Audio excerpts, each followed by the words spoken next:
रूस और यूक्रेन में पिछले 8 दिनों से जंग लगातार जारी है। यूक्रेन के कई शहरों में रूस की ओर से मिसाइल हमले किए जा रहे हैं। खार्किव और कीव में रूसी सेना के हमले और तेज हो चुके हैं। तो वहीं दोनों ही देशों के बीच शांति वार्ता के लिए लगातार बैठकें फैल हो रही हैं। अब तक कोई नतीजा नहीं निकल सका है। अब तीसरे दौर की वार्ता जल्द होने की उम्मीद है। तो दोस्तों, इस दौरान दोनों ही पक्षों के हजारों लोग मारे जा चुके हैं, जबकि अरबों का नुकसान हो चुका है। भारत के लिए भी एक साथ कई बड़ी खबरें हैं। एक तो मोदी सरकार के महा रेस्क्यू ऑपरेशन ने भोकाल मचाया हुआ है, तो वहीं दुनिया के कई देश अब भारत से युद्ध को रोकने के लिए फ्रंट पर आने की बात कर रहे हैं। हालांकि इस बीच दोस्तों बहुत ज्यादा ताबड़तोड़ खबरें सामने आ रही हैं, जो मैं आपके सामने बताने वाला हूं। दोस्तों, यूक्रेन संकट के चलते यूरोप में गैस की कीमतें रिकॉर्ड स्तर पर पहुंच चुकी हैं। तो इस बीच रूस ने ऐलान कर दिया है कि यूक्रेन के साथ बातचीत के बाद भी हमले नहीं रुकने वाले हैं। इस बीच रूस ने अपने सैनिकों को युद्ध में शामिल करने की घोषणा भी कर डाली है। यूक्रेन ने दावा किया है कि रूसी सेना के हमले में यूरोप के सबसे बड़े न्यूक्लियर पावर प्लांट में आग लग चुकी है। इससे न केवल रेडिएशन बल्कि यूक्रेन में ब्लैक आउट होने का भी खतरा बढ़ चुका है। रूसी सेना के हमले में यूरोप के सबसे बड़े न्यूक्लियर पावर प्लांट जपोरिजिया में आग लग चुकी है। इस पावर प्लांट में लगी आग को कई किलोमीटर दूर से देखा जा सकता है। जपोरिजिया पावर प्लांट के प्रवक्ता ने कहा है कि रूसी सेना की यूक्रेन के दक्षिणी शहर एनरहोदर पर हमले के दौरान हमारे पावर प्लांट में आग लग चुकी है और भारी नुकसान हुआ है। इसके साथ ही पूरी तरह से ये आग फैल चुकी है। अब पावर प्लांट के कर्मचारी आसपास के इलाकों में न्यूक्लियर रेडिएशन के लेवल का पता लगा रहे हैं। दोस्तों, अकेला यही पावर प्लांट यूक्रेन की कुल बिजली उत्पादन में 25% का योगदान देता है। दोस्तों, प्रवक्ता ने कहा है कि आग बुझाने के लिए इस लड़ाई को रोकना बेहद जरूरी है। तो वहीं दोस्तों, अब भारत के लिए भी संकट की स्थिति बन चुकी है। भारतीय छात्र नवीन शेखरपा की मौत के बाद अब यूक्रेन की राजधानी कीव में एक और भारतीय छात्र पर गोली से हमला कर दिया गया है, जिसके बाद जनरल वीके सिंह ने कहा है कि छात्र को तुरंत ही कीव के अस्पताल में भर्ती करवाया गया है। युद्धग्रस्त यूक्रेन से भारतीय छात्रों और नागरिकों को सुरक्षित भारत वापसी के लिए पोलैंड की सीमा पर पहुंचने के लिए कहा गया है। वहीं मोदी सरकार ने फिलहाल 4 केंद्रीय मंत्री हरदीप सिंह पुरी, ज्योतिरादित्य सिंधिया, किरण रिजिजू और जनरल वीके सिंह को यूक्रेन से सटे देशों में निगरानी के लिए लगाया हुआ है। मोदी सरकार के महामिशन की फिलहाल पूरी दुनिया में तारीफ हो रही है। यहां तक कि भारत के विपक्षी दल भी टीम मोदी की जमकर तारीफ कर चुके हैं। हालांकि यूक्रेन पर हमले के बाद रूस को कई तरह के प्रतिबंधों से जकड़ने की तैयारी शुरू कर दी गई है। अमेरिका और पश्चिमी देशों ने उन पर कई तरह के आर्थिक और राजनीतिक प्रतिबंध लगा दिए हैं।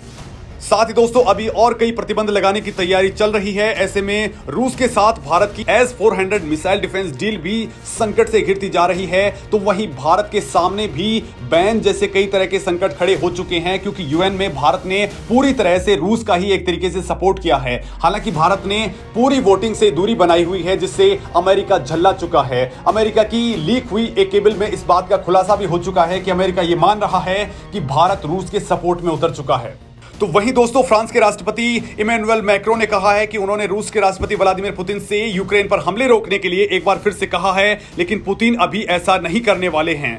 मैक्रों ने कहा कि पुतिन ने इस समय पर इस बात से साफ इनकार कर दिया है कि वो हमला रोक देंगे। पुतिन बातचीत के लिए सहमत हैं ताकि और अधिक मानवीय त्रासदी नहीं हो। मैक्रों ने यह भी कहा है कि हमें हालात बदतर होने से रोकने चाहिए।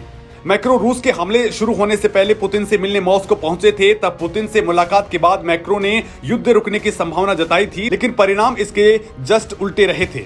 हालांकि दोस्तों, इस बीच रूस और यूक्रेन दोनों ही पक्ष नागरिकों को सुरक्षित बाहर निकालने के लिए कॉरिडोर बनाने के लिए सहमत हो चुके हैं।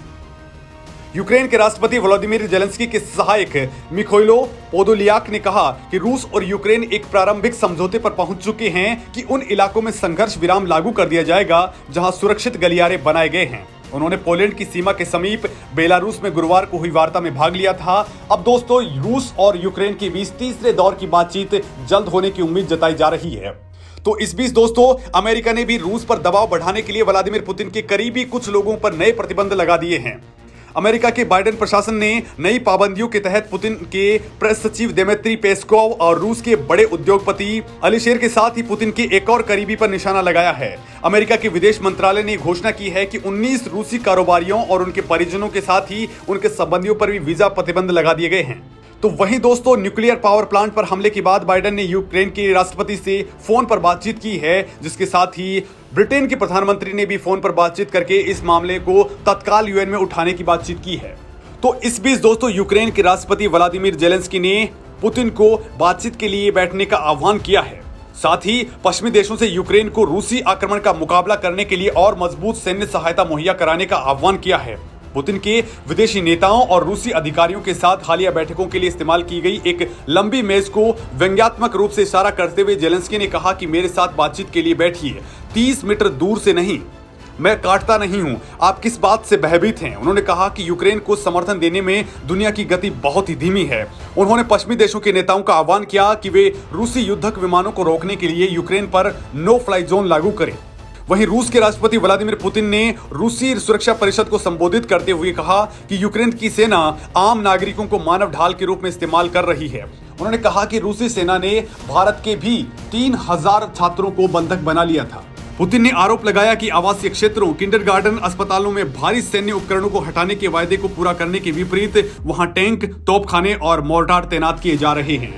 यानी दोस्तों, फिलहाल दोनों ही पक्ष किसी भी बातचीत के नतीजे पर नहीं पहुंच पाए हैं और अब ये वॉर और भी ज्यादा खतरनाक स्टेज पर पहुंच चुकी है। और जिस तरीके से मैक्रो ने दावा किया है कि हालात बहुत ही खतरनाक स्टेज पे पहुंचने वाले हैं, तो उसको देखते हुए लग रहा है कि ये युद्ध और भी खतरनाक तरीके से आगे बढ़ेगा और इसका भारत पर भी तगड़ा प्रभाव देखने को अभी से मिलना शुरू हो चुका है। भारत के शेयर मार्केट धड़ाम होते जा रहे हैं। इसके साथ ही भारत का रूस के साथ में और यूक्रेन के साथ ही पश्चिमी देशों के साथ में जो भी ट्रेड हो रहा है वो भी बड़ा तेजी से प्रभावित हुआ है।